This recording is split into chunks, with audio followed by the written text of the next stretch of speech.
आओ स्कूल चले अभियान हमने आगे दिखाया है, बढ़ाया है। 45 अटल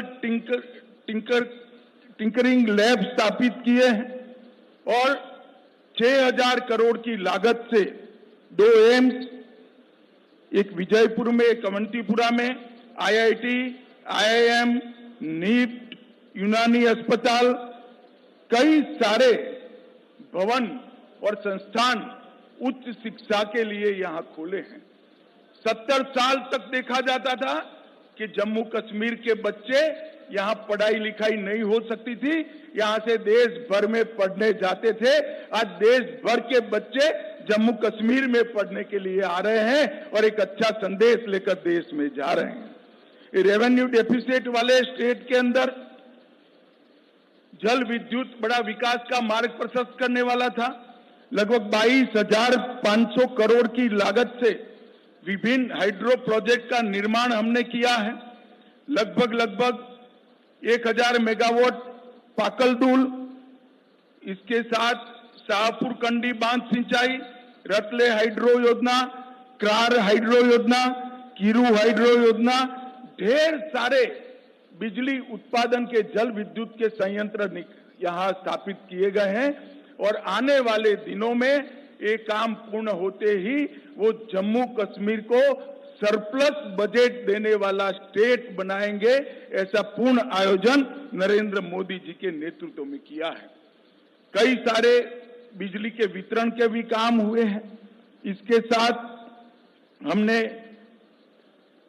शांति के मोर्चे पर भी ढेर सारा काम किया है, उस पर मैं बाद में आऊंगा। पहले सामाजिक सद्भाव और समरसता पर भी बात रखना चाहता हूं। धारा 370 के कारण यहां रिजर्वेशन संभव नहीं हो पाता था, महिलाओं को अन्याय होता था, दलित भाइयों को अन्याय होता था, ट्राइबल्स को अन्याय होता था। भारतीय जनता पार्टी की नरेंद्र मोदी सरकार ने यहां आरक्षण को जमीन पर उतारने का काम किया है।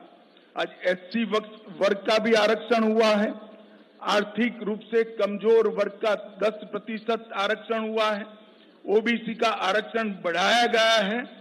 गुर्जर, बकरवाल और पहाड़ियों को सालों से जो आरक्षण नहीं मिलता था, उसको आरक्षण देने की शुरुआत नरेंद्र मोदी जी के नेतृत्व में हुई है। हमने NC का एजेंडा देखा है, उन्होंने कहा है कि हम इस पर पुनः विचार करेंगे। मैं श्री उमर अब्दुल्ला को बताना चाहता हूं, उमर साहब, चुनाव का नतीजा जो आए वो आए, हम गुर्जर, बकरवाल और पहाड़ी के आरक्षण को आपको छूने नहीं देंगे, ये बात आप याद रखें। ये भारतीय जनता पार्टी का संकल्प है। भाई और बहनों, ग्रास रूट डेमोक्रेसी, पहले डेमोक्रेसी 3 परिवारों में सीमित होकर रह गई थी। ना पंचायत चुनाव होते थे, ना तहसील पंचायतें बनती थी, ना जिला पंचायतें होती थी। भारतीय जनता पार्टी की सरकार ने ग्राम पंचायत, तहसील पंचायत, जिला पंचायत और म्यूनिसिपैलिटी के चुनाव कर पंचायती राज को बहाल करने का काम किया है और यहां लोकतंत्र को प्रस्थापित किया है। पहले जम्मू कश्मीर में एक जमाना था कि 10% अगर वोटिंग हो जाती है तो सारे अंग्रेजी अखबारों में हेडलाइन बनता था कि जम्मू कश्मीर में डबल डिजिट वोटिंग हुआ। आज मैं बताना चाहता हूं, ब्लॉक विकास परिषद के चुनावों में 98.3% और अभी जो हुआ आम चुनाव उसमें 58.46% वोट, जो रिकॉर्ड वोट है, जो बताता है कि घाटी और जम्मू दोनों की जनता लोकतंत्र के साथ है। बम की परछाइयां, धमाके, मशीन गनों की आवाज कश्मीर में लंबे समय तक सुनी गई। ये 10 साल में धारा 370 हटाने के बाद विशेष रूप से यहां के सुरक्षा परिदृश्य में आमूलचूल परिवर्तन हुआ है। पहले कुल घटनाएं 7,217 10 साल में हुई थी, 4 से 14 में, 14 से 24 में सिर्फ 2272 पर आकर अटकी और वो 70% की कमी बताती है।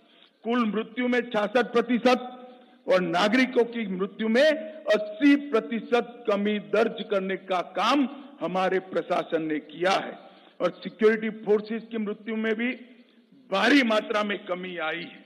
और इसके साथ जो आम जनों के साथ जुड़ा हुआ है, ऑर्गेनाइज स्टोन पेल्टिंग 2010 के मानांक को पकड़े तो 2654 घटनाएं थी।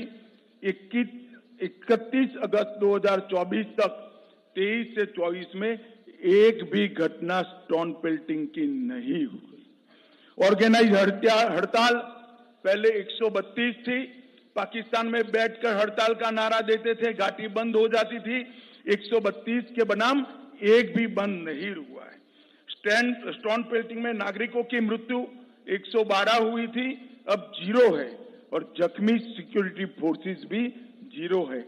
30 साल के बाद घाटी में थिएटर चालू हुए हैं, रात्रि शो चालू हुआ है और 32 साल के बाद ताजिया का जुलूस शांतिपूर्वक तरीके से निकला है। अमरनाथ की यात्रा हो या मां वैष्णो देवी की यात्रा हो, रिकॉर्ड तोड़ यात्रिकों ने जम्मू कश्मीर की विजिट की है और यहाँ के टूरिज्म में बहुत बड़ा बदलाव आया है और बढ़ोतरी हुई है। संपूर्ण टेरर इकोसिस्टम को ध्वस्त करने के लिए ढेर सारे काम करे गए और अभी मैं एनसी का घोषणा पत्र पढ़ता था, मुझे तो आश्चर्य हो रहा है, कोई पॉलिटिकल पार्टी इस प्रकार का घोषणा पत्र जारी करती है और कांग्रेस जैसी राष्ट्रीय दल इसका मौन समर्थन करती। मैं राहुल गांधी जी को पूछना चाहता हूं कि आप देश की जनता के सामने और जम्मू कश्मीर की जनता के सामने स्पष्ट करें, आपका मौन धारण करने से कुछ नहीं होता। क्या नेशनल कॉन्फ्रेंस के एजेंडा के साथ कांग्रेस पार्टी सहमत है या नहीं है? आप हाँ या ना में जवाब दीजिए। मुझे मालूम है वो नहीं देंगे, मैं बता देता हूं वो पूर्णतया सहमत है। क्या एजेंडा है? पत्थरबाजी की घटना करने वालों को हम छोड़ देंगे, टेररिज्म के केस में जो जेल में इन पर पुनर्विचार करेंगे, जो टेररिस्टों के सगे संबंधी पर कठोर कार्यवाही की है इस पर पुनर्विचार करेंगे, फिर से 2 झंडे प्रस्तावित करेंगे। क्या कांग्रेस पार्टी ये एजेंडा के साथ सहमत है? क्या आप 370 फिर से वापिस लाना चाहते हो? इसकी बात आपने करनी चाहिए। मित्रों, एक दूसरी बात, भारत सरकार की 300 व्यक्तिगत लाभ की योजना है। जैसे 5 लाख तक का हेल्थ का पूरा खर्चा आज जम्मू कश्मीर उठाती है, हर घर में पीने का पानी पहुंचाना है, हर घर में बिजली पहुंचानी है। इस प्रकार की 300 अलग अलग व्यक्तिगत लाभ की योजना है। 300 में से 259 में जम्मू कश्मीर देश में नंबर 1 पर है, नंबर 1 पर है। इससे मालूम पड़ता है कि पूरा परकोलेशन और हम 100% सेंचुरेशन की दिशा में आगे बढ़ रहे हैं। अगर जम्मू कश्मीर की जनता हमें मैंडेट देती है तो मैं विश्वास के साथ कहना चाहता हूं कि अगले 2 साल में 100% सैचुरेशन हम कर दिखाएंगे। भाई और बहनों, हमने जम्मू कश्मीर के चुनाव घोषणा पत्र में ढेर सारे संकल्प लिए हैं, मगर मैं फिर से एक बार कहना चाहता हूं, हमारा सबसे बड़ा संकल्प है शांतिपूर्ण, सुरक्षित, विकसित और समृद्ध जम्मू कश्मीर का निर्माण करना। भाई और बहनों, ये 10 साल में जो हुआ है, हम काफी मंजिल के काफी नजदीक हैं। एक बार जम्मू कश्मीर की जनता का, आवाम का अगर हमें आशीर्वाद मिल जाता है तो मैं भरोसे से कह सकता हूं, भारत के बाकी हिस्सों की तरह यहां के बच्चे भी भारत के विकास में योगदान भी देंगे और जम्मू कश्मीर में सच अर्थ में स्वर्ग बनाने का काम यहीं के युवा करेंगे। हमने तय किया है कि महिलाओं के उत्कर्ष के लिए कई सारे निर्णय करेंगे। हम मां सम्मान योजना के तहत सबसे वरिष्ठ माता को, घर में एक वरिष्ठ महिला को, बहन को प्रतिवर्ष 18,000 रुपये की सहायता उनके जीवन यापन के लिए देंगे। महिला स्वयं सहायता समूहों के लिए अब तक के बैंक ऋण को हम सहायता देकर माफ करने की योजना करेंगे। उज्ज्वला के सारे लाभार्थियों को 2 एलपीजी सिलेंडर हम मुफ्त देंगे। जम्मू और कश्मीर में पंडित प्रेमनाथ डोगरा रोजगार योजना के तहत 5 लाख रोजगार के अवसर पैदा करेंगे। प्रगति शिक्षा योजना के तहत प्रतिवर्ष डीबीटी के माध्यम से कॉलेज के विद्यार्थियों को 3,000 रुपया ट्रैवलिंग अलाउंस देंगे। जम्मू और कश्मीर के युवाओं को जेकेपीएससी और यूपीएससी की प्रतियोगी परीक्षा में सक्षम बनाने के लिए 2 वर्षों के लिए 10,000 तक की कोचिंग फी का रीएम्बर्समेंट करेंगे। परीक्षा केंद्रों तक ट्रैवल कॉस्ट को हम रीएम्बर्स करेंगे। दूर दराज के क्षेत्रों में उच्चतर माध्यमिक कक्षाओं को जो छात्र छात्राएं हैं, जिसका सबसे बड़ा फायदा पीर पंजाल की और दोनों और पहाड़ी क्षेत्र में रहने वाले लोगों को होने वाला है, उनको हम टैबलेट और लैपटॉप प्रदान करेंगे। जम्मू कश्मीर की अर्थव्यवस्था के विकास के लिए 3 क्षेत्रीय विकास बोर्ड का हम स्थापना करेंगे। पीर पंजाल की जम्मू की ओर सारी संभावना है टूरिज्म को डेवलप करने की, मगर जो स्टेप मदर एटीट्यूड के तहत एनसी के नेतृत्व में घाटी की पीर पंजाल की इस ओर कोई टूरिज्म विकास का काम नहीं हुआ। हमने तय किया है जिला राजौरी में ठंडा मंडी के आसपास एक आकर्षक पर्यटन शहर नया बनाएंगे जो पहलगांव से भी ज्यादा आधुनिक होगा और वो पहलगांव का भी पूरक होगा। टूरिस्ट यहाँ पर 5 दिन रहेगा तो 3 दिन पहलगांव भी जाकर रहेगा और वो जो वहाँ जो 7 बड़ी झीलें हैं वो 7 झील और झरने को छोड़कर एक बड़ा पर्यटन स्थल हम बनाने का काम करें। वाटर स्टोर को बढ़ावा देने के लिए श्रीनगर शहर की डल झील और डल झील के विकास से उसको विश्व स्तरीय एक लेक पर्यटन का क्षेत्र बनाएंगे। श्रीनगर के टैटू ग्राउंड में एक बहुत बड़ा एम्यूजमेंट पार्क बनाकर जिसमें बच्चा अगर एक बार घुस गया तो 3 दिन तक वापिस न आए, ऐसा आकर्षक स्थान हम टैटू ग्राउंड के अंदर बनाएंगे। आईटी हब की स्थापना दोनों जगह करेंगे। जम्मू और कश्मीर में स्पेशल इकोनॉमिक जोन आईटी का जम्मू में बनाएंगे। गुलबर्ग और पहलगांव में मॉडर्न टूरिज्म के इंफ्रास्ट्रक्चर से एक्सपांशन करेंगे। उधमपुर में फार्मास्यूटिकल पार्क, किश्तवाड़ में आयुष हर्बल पार्क और इसके साथ साथ तवी रिवर फ्रंट को हम विश्व स्तर का बनाकर जम्मू के पर्यटन को भी बढ़ावा देंगे। रंजीत सागर बांध में झील विकास प्राधिकरण बनाकर रंजीत सागर बांध को भी पर्यटन का क्षेत्र बनाएंगे। हमने एक नई ल्यूक्रेटिव औद्योगिक नीति लाने के कारण जितना इन्वेस्टमेंट 70 साल में हुआ था, इससे 3 गुना इसमें इन्वेस्टमेंट अब तक कश्मीर में हो चुका है, जम्मू कश्मीर में हो चुका है। हम इसको आगे बढ़ाएंगे और जम्मू कश्मीर की 7,000 औद्योगिक नीति आने की पहले की जो मौजूदा इकाइयां हैं, उनके लिए उनकी समस्याओं के समाधान के लिए एक आकर्षक पैकेज लाकर बंद पड़ी सारी इकाइयां फिर से उत्पादन करती हो, इस प्रकार का हम एक पैकेज लेकर आएंगे। बाजारों और कॉमर्शियल कॉम्प्लेक्स पर काम कर रहे छोटे व्यापारियों और दुकानदारों के लिए लीज डीड सालों से इसका नियमितीकरण नहीं हुआ है, हम उसको रेगुलराइज करने का काम करेंगे।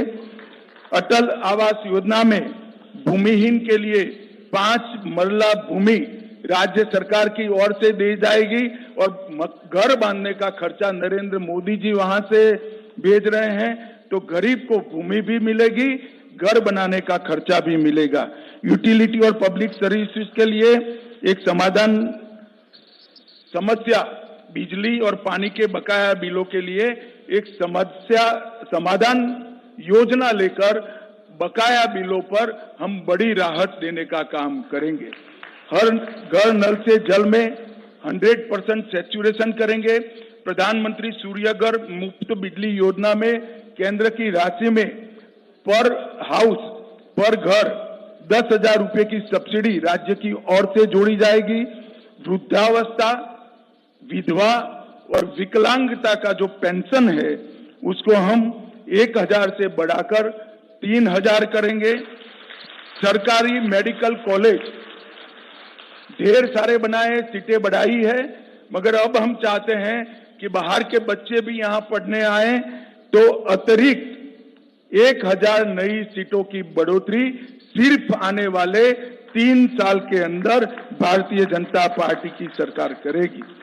पीएम किसान निधि मोदी जी 6,000 रुपया हर किसान को भेज रहे हैं, उसमें हम 6,000 के साथ और 4,000 जोड़कर हर किसान को 10,000 रुपया मिलने की बात करेंगे। कृषि गतिविधियों के लिए बिजली दर को 50% कम कर कृषि गतिविधियों में एक्टिविटी बढ़ाने का प्रयास करेंगे। जम्मू कश्मीर की आरक्षण नीति का पालन करते हुए सामान्य कोटा को प्रभावित करे बगैर अग्निवीरों को 20% कोटा देकर उसमें जम्मू कश्मीर के अग्निवीरों को हम प्रायोरिटी देंगे। एडहोक संविदा दैनिक वेतनभोगी का समस्याओं का समाधान मैं हमारे साथियों का ढेर सारा प्रतिनिधिमंडल झेल चुका हूं। ये बेचारे कुछ बोलते नहीं है, मगर मैं कहता हूं इसका निश्चित समाधान लाकर सबका जीवन के अंदर एक नया उजाला लाने का हम काम करेंगे। 10,000 किलोमीटर नई सड़कें बनाई जाएंगी। जम्मू और कश्मीर दोनों बहुत जल्द ही मेट्रो से युक्त हो जाएंगे और मेट्रो हमारे यहां भी होगी। दूसरी कश्यप तीर्थ पुनरुद्धार अभियान 1,000 खंडहर हुए आतंकवाद की बलि चढ़े मंदिरों का जीर्णोद्धार और वहां अखंड पूजा हो, इसकी व्यवस्था भारतीय जनता पार्टी की सरकार करेगी। टीकूलाल टपरू विस्थापित समाज पुनर्योजना में अनेक प्रकार के नए प्रावधान हम जोड़ने जा रहे हैं, मैं अभी बताना नहीं चाहता हूं। और ये जो ब्लेम गेम चलता है, जम्मू कश्मीर में जो 40,000 लोग आतंकवाद की बलि चढ़ गए, इसकी जिम्मेदारी किसकी? अभी तो राष्ट्रपति शासन था, हम कुछ करना नहीं चाहते थे, मगर जम्मू कश्मीर में नई सरकार बनने के बाद हम एक व्हाइट पेपर घोषित कर ये आतंकवाद फैलाने वालों की, उसके पोषण करने वाले की जिम्मेदारी तय करेंगे। और हम पिछले वर्षों से विपरीत, पिछले वर्षों में जम्मू को अन्याय होने वाली कुछ जातियों, कुछ समूहों, कुछ उपासना पद्धति वालों को अन्याय करने वाली जो जनगणना हुई थी, इसको समाप्त कर स्वतंत्र और निष्पक्ष जनगणना कराएंगे जो सबके साथ न्याय करेगी, किसी का तुष्टीकरण करेंगे। और सबसे बड़ा वादा है, आतंकवाद पर जो प्रहार चालू है उसको और कड़ा कर आतंकवाद को भारत की सरहदों के उस पार भेज देंगे। यहां से आतंकवाद को हमेशा के लिए हम समाप्त कर देंगे। भाई और बहनों, घाटी और जम्मू दोनों क्षेत्रों के विकास के लिए एक संतुलित घोषणा पत्र हमारे घोषणा पत्र समिति के अध्यक्ष के नेतृत्व में बना है। मैं उनको और उनकी टीम को बहुत बहुत बधाई देना चाहता हूं और जम्मू कश्मीर की जनता को अपील करना चाहता हूं, कहीं आप इनकी चिकनी चुपड़ी बातों में आए बगैर इनका मूल मकसद ध्यान से स्टडी कर लेना। उनका मूल मकसद है जो नेशनल कॉन्फ्रेंस का एजेंडा है वो, और राहुल गांधी जी और कांग्रेस पार्टी ने वो एजेंडा को अपनी मौन सम्मति दी है। मैं अभी भी कांग्रेस पार्टी को कहना चाहता हूं, क्या इस देश में 2 राष्ट्र 2 झंडे 2 ध्वज के नेशनल कॉन्फ्रेंस के एजेंडे के साथ आप सहमत हो या नहीं, वो बताइए। 370 के बारे में आप नेशनल कॉन्फ्रेंस से सहमत हो या नहीं, वो बताइए। मित्रों, वो एजेंडा बहुत खतरनाक एजेंडा है। वो फिर से घाटी में और जम्मू में भय का राज प्रस्थापित करना चाहते हैं। आतंकवाद के माध्यम से भय कर 3 पीढ़ी तक शासन किया है। और मैं आज सबको बिना निसंकोच बताना चाहता हूं मित्रों कि मैं यहां घाटी में भी कई बार आया हूं, जम्मू में भी कई बार आया हूं। अब जो टेररिज्म के साथ है, जम्मू कश्मीर इनके साथ नहीं रहेगा। यहां की आवाम ने तय किया है कि हमें टेररिज्म नहीं चाहिए, हमें विकास चाहिए, हमें शिक्षा चाहिए, हमें स्वास्थ्य चाहिए, हमें रोजगार चाहिए। वो केवल और केवल भारतीय जनता पार्टी दे सकती है, नरेंद्र मोदी जी दे सकते हैं और कोई नहीं दे सकता। अतः मैं जम्मू और कश्मीर दोनों क्षेत्रों की जनता को करबद्ध निवेदन करना चाहता हूं, एक 5 साल मोदी जी को दे दीजिए, हमारी सरकार बनाइए। हम जम्मू कश्मीर को देश के सबसे विकसित प्रदेशों में शुमार करना चाहते हैं। वो हमारा मादा भी है, हिम्मत भी है, कार्य योजना भी है और हमारा पास्ट रिकॉर्ड भी है। मुझे विश्वास है जम्मू कश्मीर की जनता का हमें आशीर्वाद मिलेगा। आप सभी का बहुत बहुत धन्यवाद।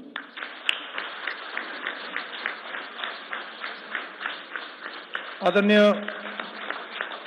गृह मंत्री जी, मैं आपसे प्रार्थना करता हूं कि एक 25 पॉइंट वाला कार्ड हमने बनाया है, उसको भी आप सार्वजनिक करें।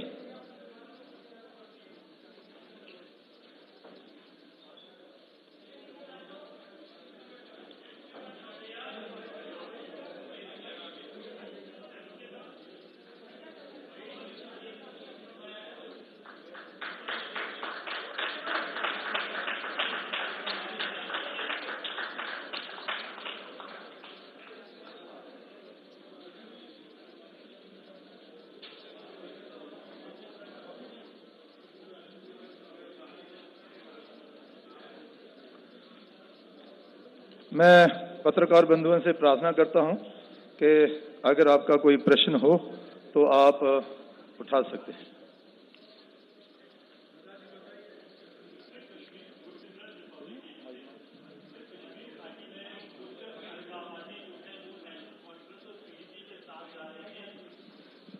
सर, गुरसिमरन रिपब्लिक टीवी से।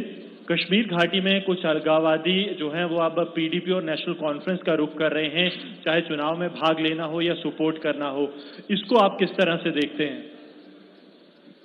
देखिए, मुझे वो अलगाववादियों की चिंता नहीं है। जम्मू कश्मीर की जनता ने, घाटी और जम्मू क्षेत्र की जनता ने तय किया है कि आतंकवाद मुक्त जम्मू कश्मीर बनाने के लिए वो नरेंद्र मोदी जी के साथ है। मैं आशा करता हूं कि आपका सवाल श्रीमान राहुल गांधी ने देखा होगा।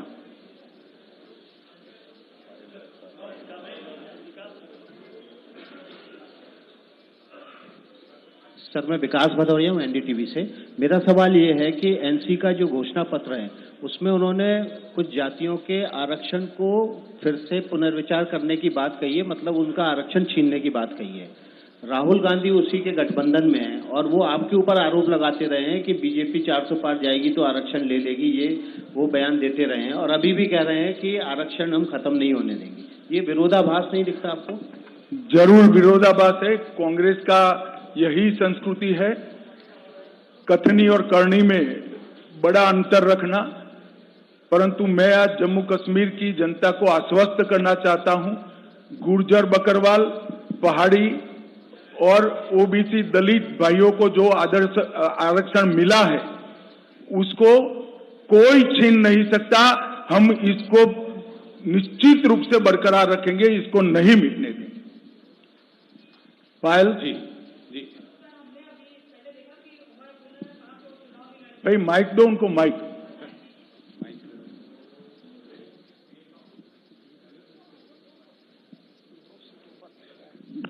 सर, मैं पायल मेहता हूँ नेटवर्क 18 से।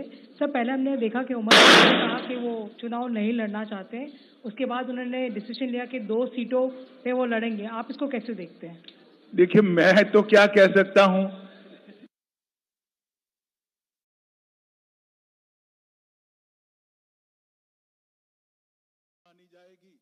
पहले चुनाव लड़ना नहीं चाहते थे, वो भी डर बताता है।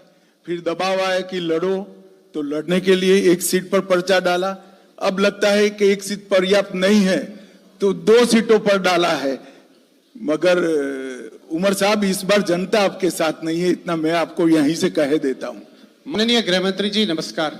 माननीय गृह मंत्री जी नमस्कार, मेरा नाम सुनील भट्ट है, मैं आज तक से हूं। गृह मंत्री जी, आपने अभी थोड़ी देर पहले जब जो आपका मैनिफेस्टो है उसकी कुछ रूपरेखा के कुछ पॉइंट्स बताए, उसमें आपने कहा कि पंडित टीकालाल टपलू कोई पुनर्वास योजना होगी विस्थापित कश्मीरी पंडितों के लिए। उसमें ब्लूप्रिंट क्या रहेगा, वापसी का क्या ब्लूप्रिंट रहेगा, और साथ ही में जो कश्मीरी पंडित समुदाय के साथ जो नरसंहार हुआ, जो कि आप स्वयं भी कई बार कह चुके हैं कि समुदाय को प्रताड़ना झेलनी पड़ी, क्या उस पर जांच आयोग बैठेगा? नंबर 2, जो कश्मीरी पंडित समुदाय को गृह मंत्रालय की जो परिभाषा है, माइग्रेंट्स कहा जाता है, कश्मीरी माइग्रेंट्स, तो इसको आधिकारिक तौर पर आप क्यों नहीं मानते जेनोसाइड, और आधिकारिक तौर पर विस्थापित का दर्जा क्यों नहीं मिलता इंटरनली डिस्प्लेस्ड पर्संस का? धन्यवाद। ऐसे है, विस्थापित का दर्जा हमने आधिकारिक तौर पर दिया है। 2 प्रकार है, जो उस ओर से यहाँ आए हैं उनको माइग्रेंट कहते हैं। दूसरी बात, योजना बहुत डिटेल बनाई जाएगी और संपूर्ण पुनर्वसन की हम चिंता करेंगे। इसके पहले भी आनन फानन में जिनकी संपत्तियां बेच दी गई, जब टेररिज्म चरम सीमा पर था, तब काफी कश्मीरी पंडित और हिंदू सिख भाइयों ने अपनी संपत्ति बेचकर यहाँ आए थे, उचित दाम नहीं मिले थे, उनको योग्य दाम दिलाने का या तो संपत्ति वापस दिलाने का काम ऑलरेडी हम कर चुके हैं, और 6000 लोगों को बसाने का काम भी हमारा ऑलमोस्ट समाप्ति के कगार पर है। विकास चंद्रा।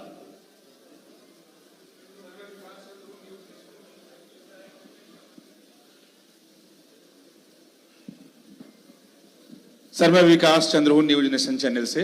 मेरा सवाल है कि पूर्ण राज्य के दर्जे को लेकर यहाँ काफी मांग हो रही है, अलग अलग समूह के लोग भी कर रहे हैं, तो इस पर पार्टी का क्या स्टैंड है इस विधानसभा चुनाव में? भाई, ये मांग जो है वो एक प्रकार से लोगों को गुमराह करने की है। मैं ऑलरेडी पार्लियामेंट के फ्लोर पर कह चुका हूं कि हम पूर्ण राज्य का दर्जा देंगे, हमें कोई आपत्ति नहीं है। अब मांग किस चीज की कर रहे हैं? जो मांग कर रहे हैं वो तो मैं मान चुका हूं पार्लियामेंट के फ्लोर पर, और मैं मानता हूं आप सभी को भी मालूम है, मगर आप डिमांड को छापते हैं, जवाब को नहीं दिखाते हैं। और उस वक्त भी कहा था कि चुनाव के बाद उचित समय पर हम पूर्ण राज्य का स्टेटस रिस्टोर करेंगे। अब उनको मांगने की ही जरूरत नहीं है, मगर और कुछ बचा नहीं है, तो जो हो गया उसको मांगते हैं। रविकांत राय, टाइम्स नाउ। सर, मैं रविकांत राय हूं, टाइम्स नाउ नव भारत दिल्ली से। सर, आपने 370 के बारे में बहुत बार बातें की। जब से नेशनल कॉन्फ्रेंस का मैनिफेस्टो आया है, आपने कई बार एक्स पर भी कांग्रेस पार्टी और राहुल गांधी से सवाल पूछा, लेकिन राहुल गांधी इस पर चुप हैं, कांग्रेस पार्टी चुप है। तो ये चुप्पी कितनी खतरनाक है, क्योंकि कांग्रेस एक राष्ट्रीय पार्टी। यार रविकांत, ये सवाल आपको राहुल को पूछना है, वहां हिम्मत नहीं है, तुम मुझे पूछ रहे हो। सर, उनको पूछो ना, काहे को चुप हो भाई? हाँ बोलो या ना बोलो, जो बोलना है वो बोलो। सर, अरे वो कुछ भी करे, कुछ होने वाला नहीं है। एनसी का एजेंडा जमीन पर नहीं उतरेगा। धारा 370 अब पास्ट है, इतिहास बन चुकी है, इसको कोई वापस नहीं ला सकता। सर, एक दूसरा सवाल है इसी में कि राहुल गांधी बार बार कह रहे हैं कि जम्मू कश्मीर में बाहर के लोग राज कर रहे हैं। चलिए, अभी मैं इस तरह की टिप्पणियों को जवाब नहीं दे सकता। अगर राष्ट्रपति शासन को वो बाहर का कहते हैं, तो मुझे श्रीमान राहुल गांधी को बताना है कि आपकी पार्टी के शासन में हमसे 3 गुना लंबा राष्ट्रपति शासन कश्मीर में रहा है, और जो कश्मीर के सो कॉल्ड आपके मित्र है, वो घाटी में रहते भी नहीं थे, लंदन में जाकर बसे थे, और यहां जनता को मरने के लिए खुला छोड़ दिया था। इंडिया डेली जम्मू से।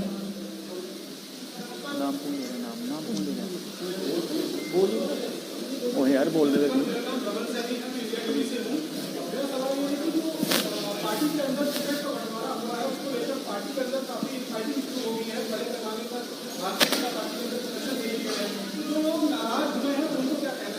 अरे भाई, ऐसा है, आप तो राजनीति में नहीं ना हो ना, हर बार टिकट बढ़ता है तब ऐसा होता है। चिंता मत करो, हमारा परिवार एक है। नीरज पांडे। आपके यहाँ बीट के लिए नहीं होता है, ऐसा हमारे यहाँ टिकट के लिए होता है, भले आदमी। छोड़ो यार। अमित जी बोलिए। अमित जी, मैं नीरज पांडे हुए एबीपी न्यूज से। रुक जाइए नीरज जी, रुक जाइए एक सेकंड, नीरज का समाप्त हो जाने दो। सर, नेशनल कॉन्फ्रेंस हर मंच से, हर रैलियों में कहती है कि हमारी सरकार आती है तो हम जम्मू कश्मीर के ध्वज को बहाल कर देंगे, और दूसरी वो बार बार ये बात करते हैं कि जम्मू कश्मीर के सहूलियत के लिए पाकिस्तान से हमारी सरकार को वार्ता करनी चाहिए। तो दोनों में आपका स्टैंड क्या है? देखिए, हमारा स्टैंड स्पष्ट है। वार्ता और बम धमाके दोनों साथ में नहीं चल सकते। हम पाकिस्तान की सरकार से वार्ता करने के पक्ष में नहीं है जब तक टेररिज्म समाप्त नहीं हो जाता, मगर हम जम्मू कश्मीर के घाटी के युवाओं के साथ जरूर बात करेंगे। कॉन्फ्रेंस और कांग्रेस का जो गठबंधन हुआ है, राहुल गांधी अभी आए थे, उन्होंने भी कहा, उमर अब्दुल्ला भी कह रहे हैं कि हम सरकार बनाने जा रहे हैं और आप जो है बुरी तरह से हार रहे हैं। 370 हटने के बाद यहाँ पर जो वादे आप लोगों ने किए थे वो तमाम वादे खोखले निकले, और उन्होंने बताया कि सरकार बनने के बाद हम सबसे पहले स्टेटहुड को रिस्टोर करेंगे। क्या कहेंगे सर? देखिए, स्टेटहुड रिस्टोर करने का सवाल ही नहीं। मैंने पहले भी कह दिया, हम पार्लियामेंट में मैं कह चुका हूं, फ्लोर पर कह चुका हूं कि हम स्टेटहुड रिस्टोर करेंगे। अब भला ये कौन सी मांग कर रहे हैं, मेरी समझ में नहीं आ रहा है। अमित पांडे, टीवी 18।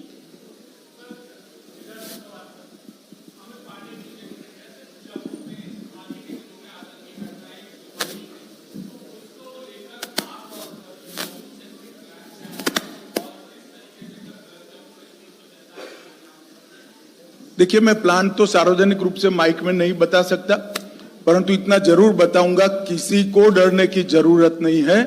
सब आश्वस्त रहें। पूरी सुरक्षा व्यवस्था नरेंद्र मोदी सरकार और जम्मू कश्मीर प्रशासन ने की है। विनोद जी, अमर उजाला से विनोद। गुलिस्तान। विनोद जी।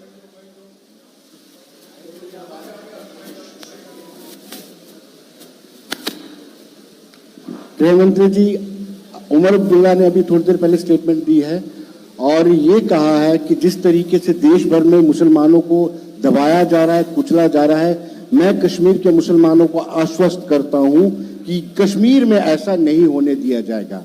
क्या ये फिरकापरस्ती की राजनीति नहीं है? कहीं पर ऐसा नहीं हो रहा है तो कश्मीर में होने का सवाल ही पैदा नहीं होता है। Jatin, economic times. सर, पिछले कुछ दिनों से आपने एनडीए को बहुत एक्सपेंड किया है, तो अगर इन केस हंग असेंबली आती है तो यहाँ पे भी कुछ एनडीए में नया ला जा कोई हंग बंग नहीं आना है, बैठ जाओ।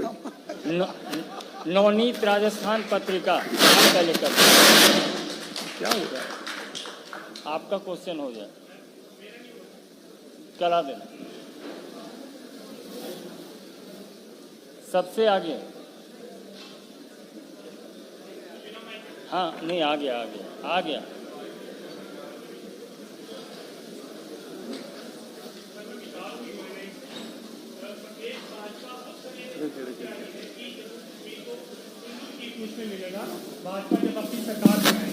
क्या मिलेगा? हिंदू चीफ मिनिस्टर मिलेगा। सपना पूरा करेगी। नहीं, आपका सुझाव जो है वो हम रखेंगे प्रदेश वालों के सामने कि आपका ऐसा सुझाव है। सर, ये प्रदेश भाजपा ही। अरे यार, मेरा सुझाव समझ लिए, प्रदेश के साथ आपके सुझाव पर चर्चा करेंगे। Thank you. Navneet, Rajasthan Patrika. Sir, मैं राजस्थान पत्रिका से नवनीत मिश्रा हूं। महबूबा मुफ्ती ने मांग की है कि एलओसी, बस सर्विस और ट्रेड सर्विस शुरू की जाए। पहला सवाल ये है, और दूसरा सवाल ये है कि फारूक अब्दुल्ला के जो थोड़ा आपका माइक नीचे रखो, ज्यादा इको आ रहा है। हाँ जी। महबूबा मुफ्ती ने सर एलओसी, बस सर्विस और ट्रेड सर्विस दोनों शुरू करने की मांग की है। और दूसरा मेरा सवाल ये है कि फारूक अब्दुल्ला के जो पिता थे शेख अब्दुल्ला, उनको नेहरू जी ने 11 साल तक जेल में रखा, और आज के हालात में दोनों पार्टियां उसी कांग्रेस से वो गठबंधन करने जा रहे हैं, तो दोनों पे आपका क्या पक्ष है? देखिए, मेरा कोई पक्ष नहीं है, तो राहुल गांधी जी ने निर्णय करना है। उनकी दादी ने शेख अब्दुल्ला साहब को क्यों जेल में डाला था, क्यों डालना पड़ा था, ये सारी चीजें उनको सोचनी, इसमें मेरा कोई कहना नहीं है। जहां तक ट्रेड शुरू करने का सवाल है, जब तक टेररिज्म समाप्त नहीं होता, टेररिज्म का इकोसिस्टम बनता है, हम इसको हमारी इससे सहमति नहीं है। सुमिंद्र कुमार ANI, आप बोल लीजिए।